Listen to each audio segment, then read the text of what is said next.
guys, welcome back to part 2 of the Beast build video. I've got a bit of a sore throat, so sorry about that. But here it is! It looks insane. We're going to jump straight in with the build, and then depending on how long the video is, I'll either include the flight in this one or put it in the next one, because my computer takes a hell of a long time to render anything over sort of 10 minutes. Anyway, let's jump straight in. Okay, so we have all 4 of our motors braided up and ready to be attached. I've done a separate video of how to braid these quite in depth, so go ahead and check that out if you're going to be braiding. But now we're going to go ahead and have a look at the ESC, because this is, like I said, the 4-in-1 quadrant version, and we're going to want to go ahead and attach this to our frame at the first part, because we obviously need to make these as a 4-in-1 unit. So you'll be able to see we've got the positive and negative little things. Basically all we need to do is solder up all those 6 pins in the middle, positive to positive, negative to negative obviously, and then 1 at each side here. So we're going to go ahead and do that now. Make sure you've got your soldering iron, not too hot, probably about 300 degrees, because you don't want to be burning these pads off. So go ahead and put that in the middle there so you can see that, and then I'll just quickly go ahead and add a little bit of solder onto all of these, just so we've got that 4-in-1 ESC made up.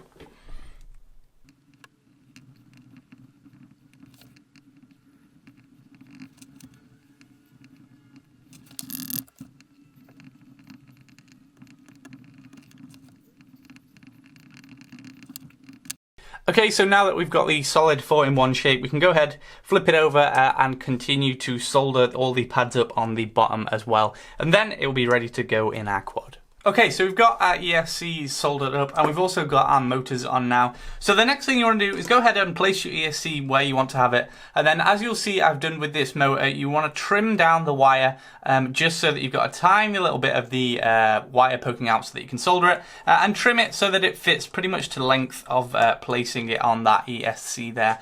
You can go above or below. I'm going to go below on these, or at least try and go below for most of them to make it just look that little bit neater. So once you've trimmed your motor wires that they will fit onto the ESCs, you want to go ahead, pop the ESC board off, take your motors off, and then solder them all together, because if you want to do it on the underside, it's going to be a lot more easy. I guess you could do it on the top side and keep the ESC on the frame, but if you want it underside, make it a cleaner build, you're going to go ahead and take everything off.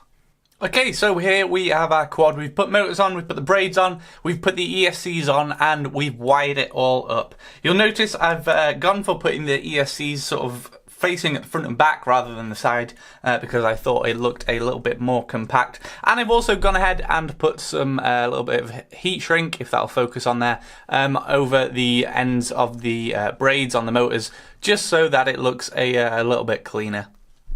There you go, you'll be able to see that there.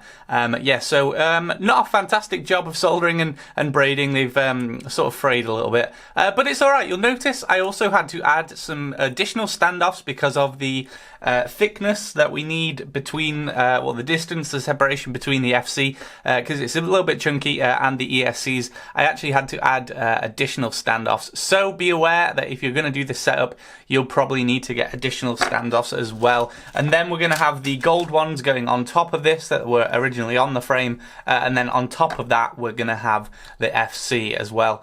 So we're going to go ahead and wire that up now, wire the ESCs to the FC, put the XT60 plug on here, connect the camera, and set everything else up. Let's take a look.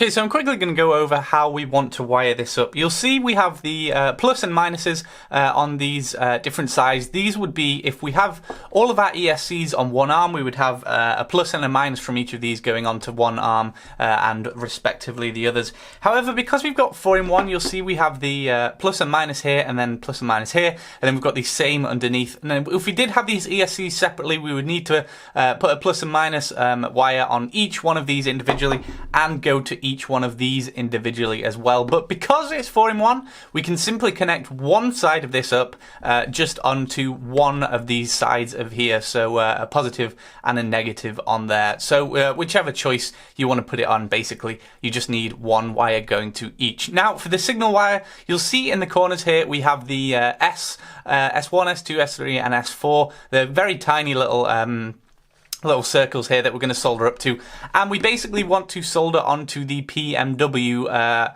little points on here that you'll be able to see there, here next to where this X is, and here as well, and here and here. So we want to solder each one of these PWMs onto each one of these S1, 2, 3 and 4s, and then simply solder up just one of these positive and negatives onto one side of this as well. So I'll go ahead and do that now.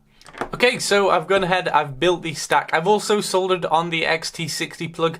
Now, normally I wouldn't suggest doing it like this. I'd normally say add a little bit of wire in there. But because it looks so protected, I've just gone ahead and soldered it straight onto the board.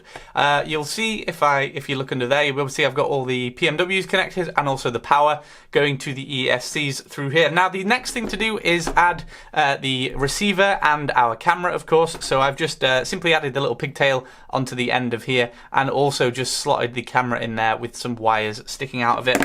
So this little bit for the receiver actually came with the HDL tech, but I sort of customized it a little bit. I snipped some of the wires off here. You'll see that I'm running S-bus, so this white here, this white wire here is S-bus. If you want to run PMW, PPM, then that is the yellow wire. If you want to run DSMX, then that is the blue and orange wires at the top. But for S-bus, for our Taranis, we're going to be running this white wire, and then of course signal and ground as well. Now for the camera, we've got this one. I'm just about to chop these three little ones off here, if that'll focus. So we've got the signal for the camera in white, and then obviously ground and 5 volts as well. I've chopped these off because we don't need those, and you might want to keep these on because there can be for an LED and a 5 volt supply and ground. So I might keep those on and add an LED. But for the moment, I'm going to trim these wires and then go ahead and solder them directly onto these camera wires, and then that will be pretty much nearly everything done, and I'll whack the receiver on there as well. Let's go ahead and do that. Okay, so here is our nearly finished quad. We've got most of the components on now, and I think if you ask me, that is looking really, really nice. I'm loving the braids on these motors, and they sort of curve out a little bit because I made them a tiny little bit too long, so it sort of adds an extra little bit to the frame. It almost makes it look like these arms are curved when, of course, they're straight underneath. But I'm really liking it. We've got our good camera on the front, which is going to be pretty much nicely protected by this aluminium frame, and the stack is not too crowded. You know, we've got just the FC and the ESC on top, and then you'll see I've put my FR Sky receiver underneath the bottom there.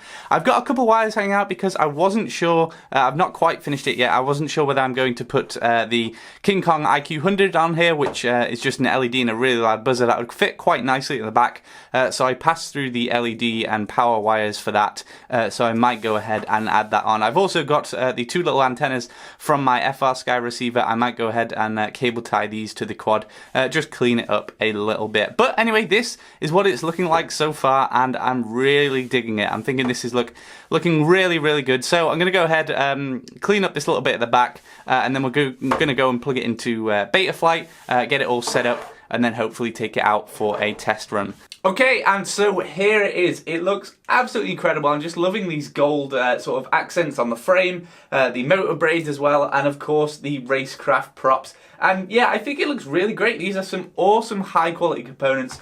An upgrade to that camera as well, and that ESC jumping up to a 35 amp instead of a 25 amp, and this would be a killer build. This is probably my favourite build that I've ever done. Definitely the most sort of expensive quad that I've ever DIY built as well. And yeah, I just think it's absolutely incredible. So anyway, we've got everything plugged in. I've decided not to put the IQ100 on the back. We've got the GN3 battery on here with a Quadratic battery strap. You can get those on my Patreon if you want. And yeah, this looks really great. So we're just going to go ahead. I'm either going to test it today or tomorrow. At the moment, it's like 50-mile-an-hour winds out there. So I might go out and test it now or just wait for the winds to blow over. So anyway, let's go give it a flight and see how this thing handles. I can't wait. It's so exciting. Okay, so here's a bit of footage from the quad. Apologies again about the sound and also about the video because it's quite short, and you'll see why at the end, because I have a bad crash and it actually does this to my camera, completely destroyed it. However, everything on the quad was absolutely fine because this thing is a proper tank. It is almost impossible to destroy these props, no matter how hard I tried, and even this crash only bent one prop and it didn't even snap it, it just bent it. So this thing is absolutely insane. I use the term beast quite loosely on this channel, but this thing really is the epitome of the word beast, and this is only on a 4S. I was flying quite a lot of line of sight as well after my camera broke, and it was doing incredibly well. This thing literally just floats in the air when you're flying it. It's defying gravity. It's absolutely incredible. I've not really got any complaints. I mean, obviously I'm not sponsored by anyone. This is just something I've built myself. So, you know, I could be a bit biased there towards no complaints. But, I mean, I really can't fault it at the moment. You know, I've only flown this a couple of times and only on about 5 or 6 batteries, but this thing is seriously incredible. All these components go together so well, and it just makes an incredible flying experience, and I'm just really enjoying it. Sorry I don't have more footage to show you. I'm going to have to buy a new camera now before I film anything else on this. But if you guys enjoyed this, I'll do a sort of follow-up video with this, maybe showing a bit more in-depth review of the footage of this and showing PIDs and stuff like that for you guys out there if you're following along with the build. Anyway, thanks so much for watching this little build adventure, guys. I've really enjoyed making this, actually. I think I might probably select a few components, maybe build a really good micro or maybe a 130 build or something like that. So anyway, thanks for checking it out. Be sure to check out the links in the description if you want to get any of this, because I would highly recommend this build, and I'll see you next time, guys. Peace out, and sorry about my cold.